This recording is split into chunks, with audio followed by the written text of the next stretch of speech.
उपवासाला नेहमी तेच तेच खाऊन कंटाळा येतो आणि नवीन काही ट्राय करायचं म्हटलं तर बराचसा वेळ जातो.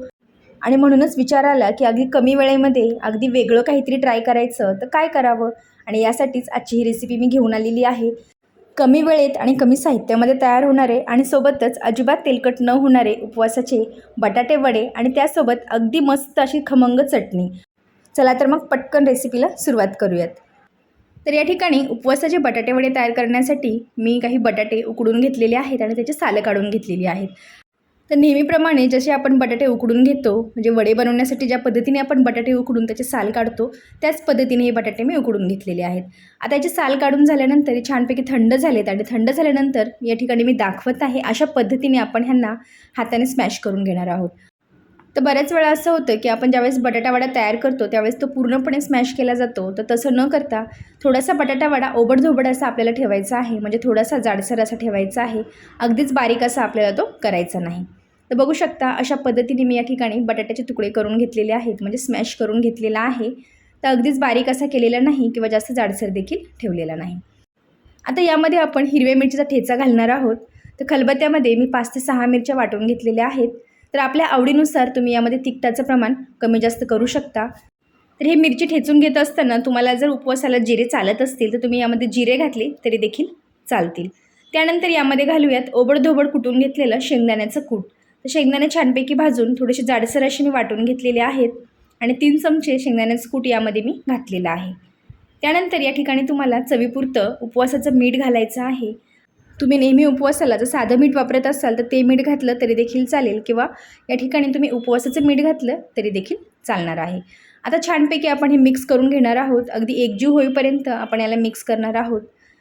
आता बघू शकता हे छान मिक्स झालेलं आहे. आता यापासून आपण बटाटे वडे तयार करून घेणार आहोत. तर वडे बनवत असताना तुम्हाला लहान मोठे ज्या आकारामध्ये वडे बनवायचे आहेत त्या आकारामध्ये तुम्हाला यातला गोळा घ्यायचा आहे आणि वड्यांना आकार द्यायचा आहे.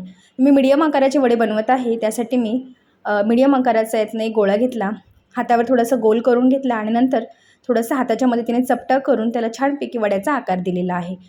तर कधीही बटाटा वडा गोल न ठेवता थोडासा चपटा केला की तो आकाराने थोडासा मोठाही वाटतो आणि तळताना देखील तो छान तळला जातो.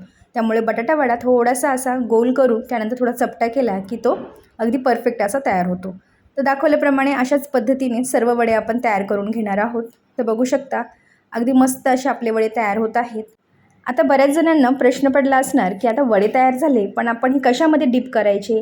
नेहमी आपण याला बेसनमध्ये डिप करून मग तळतो आणि मग मस्त बटाटा वडा तयार होतो. हा असा तर बटाटा वडा म्हणूच शकत नाही. तर यासाठी आपण एक बॅटर तयार करणार आहोत. तर तेही आपण पुढे व्हिडिओमध्ये बघूयात की आपण त्यामध्ये काय काय वापरणार आहोत. तर बघू शकता या ठिकाणी आपले सर्व बटाटे वडे छानपैकी मस्त असे तयार झालेले आहेत. अगदी एकाच आकारामध्ये आपण हे वडे तयार करून घेतलेत आणि मस्त असे हे आपले मीडियम आकाराचे 7 ते 8 बटाटे वडे आपले तयार झालेले आहेत. आता वडे मी बाजूला ठेवलेत आणि या ठिकाणी आपण आता बॅटर तयार करून घेणार आहोत.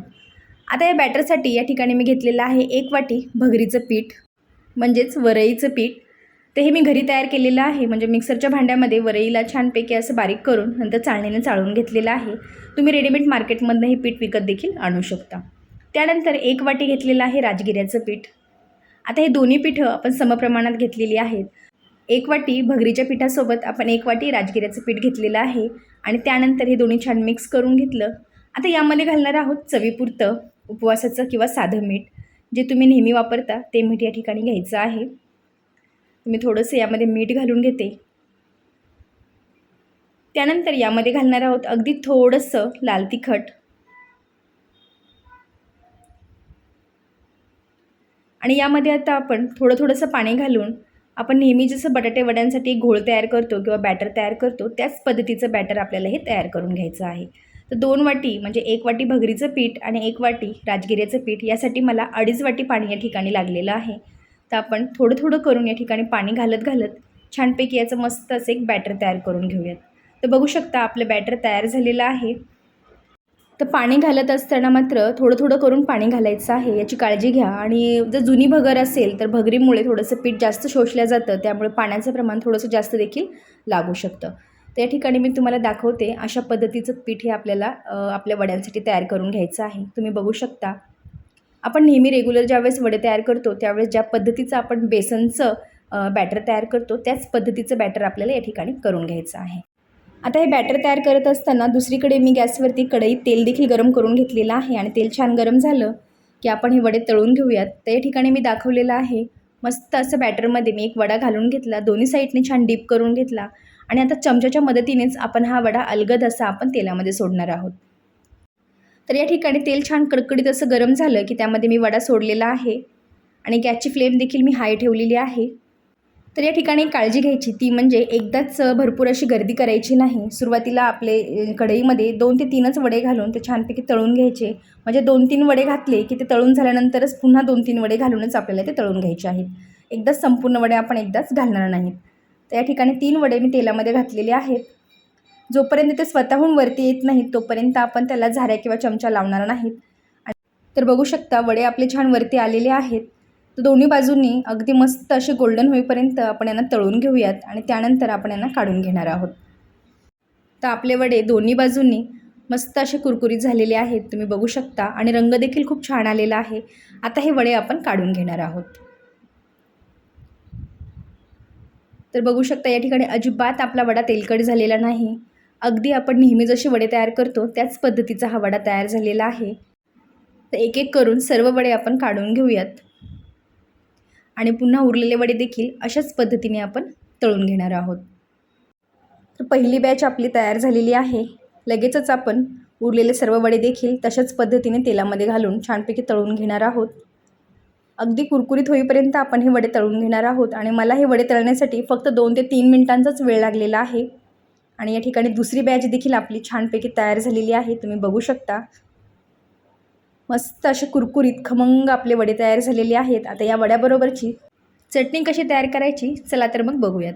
आता हे सर्व वडे काढून घेऊयात आणि त्याच कढईमध्ये आपलं जे उरलेलं बॅटर होतं ते चमच्याच्या मदतीने अशा पद्धतीने आपण घालून घेणार आहोत. तर वड्यांसाठीचं जे बॅटर तयार केलं त्यामध्ये चमचा डीप करायचा आणि त्यानंतर तेलाच्या वरती कढईमध्ये तो असा फिरवून घ्यायचा. त्याचं संपूर्ण पीठ तेलामध्ये छान पडतं आणि ते छान तळून मस्त असं क्रिस्पी होतं आणि यापासूनच आपण ही चटणी तयार करणार आहोत.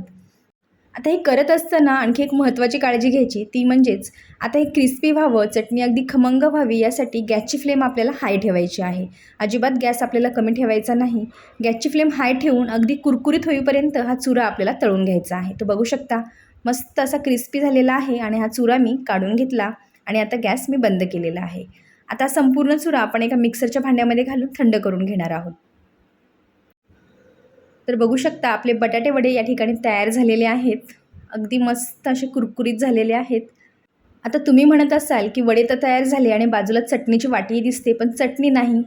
चला तर मग जोपर्यंत वडे गरम आहेत तोपर्यंतच पटकन अशी आपली ही चटणी तयार करून घेऊयात. आता ही प्लेट बाजूला ठेवूयात आणि वडे थंड होण्याच्या आधीच आपण आपली चटणी तयार करून घेऊयात. आता हा जो चुरा होता जो आपण छानपैकी तळून घेतला तो संपूर्ण चुरा मी मिक्सरच्या भांड्यात घालून घेतलेला आहे. आता यामध्ये आपण ॲड करणार आहोत वाटलेलं शेंगदाण्याचं कूट. तर या ठिकाणी मी 4 ते 5 चमचे शेंगदाण्याचं कूट घालणार आहे किंवा तुम्ही भाजलेले शेंगदाणे घातले तरी देखील चालतील. तर 4 चमचे शेंगदाण्याचं कूट घालून घेतलं. शेंगदाण्याचं प्रमाण म्हणजे कुटाचं प्रमाण थोडंसं कमी जास्त तुम्ही करू शकता. त्यानंतर आवडीनुसार या ठिकाणी तुम्हाला लाल तिखटाचं प्रमाण ठेवायचं आहे. मी अर्धा चमचा लाल तिखट घातलेला आहे आणि त्यानंतर थोडंसं चवीपुरतं मीठ घातलेलं आहे. तुम्ही या ठिकाणी उपवासाचं मीठ घालायचं आहे आणि त्यानंतर मिक्सरच्या भांड्याला झाकण लावून आपण छानपैकी याची चटणी तयार करून घेणार आहोत. तर मी मिक्सरला छानपैकी आपली चटणी वाटून घेतली आणि बघू शकता या ठिकाणी आपली चटणी तयार झालेली आहे. तर मस्त खमंग अशी आपली ही उपवासाची कधीही न खाल्लेली किंवा कधीही न बनवलेली बटाटे वड्यांसोबतची चटणी तयार झालेली आहे. आता ही चटणी आपण या वाटीमध्ये काढून घेऊयात आणि तुम्ही बघू शकता चटणीला रंग देखील किती सुरेख आलेला आहे आणि अगदी चवीला देखील ती तितकीच चवदार आहे. तर आज आपण आपल्या मास्टर किचनमध्ये झटपट होणारे, अजिबात तेलकट न होणारे आणि सोबतच वेगळे असे उपवासाचे बटाटे वडे तयार केले आणि त्याचबरोबर त्याची चटणी देखील तयार केली आणि ते देखील कमी वेळेत आणि कमी साहित्यामध्ये. तर नक्कीच तुम्हाला आजची रेसिपी आवडली असणार. तर नक्की ट्राय करा. त्यानंतर तुम्हाला ती कशी वाटली म्हणजे बटाटे वडे आणि चटणी तुम्हाला कशी वाटली हे मला कमेंट्समध्ये कळवायला विसरू नका. आणि त्याचबरोबर आजची रेसिपी तुम्हाला आवडली असेल तर व्हिडिओला लाईक आणि शेअर करा. त्याचबरोबर चॅनलवर नवीन असाल तर सबस्क्राईब करायला मात्र विसरू नका. सोबतच त्याचं बेल आयकॉन देखील क्लिक करा म्हणजे येणाऱ्या सर्व रेसिपीजचं नोटिफिकेशन तुम्हाला मिळत जाईल. तर पुन्हा भेटणार आहोत एका छानशा रेसिपीसोबत. तोपर्यंत मस्त खा आणि स्वस्त राहा. वेळात वेळ काढून आजची रेसिपी बघितल्याबद्दल तुम्हा सर्वांना मनापासून खूप खूप धन्यवाद.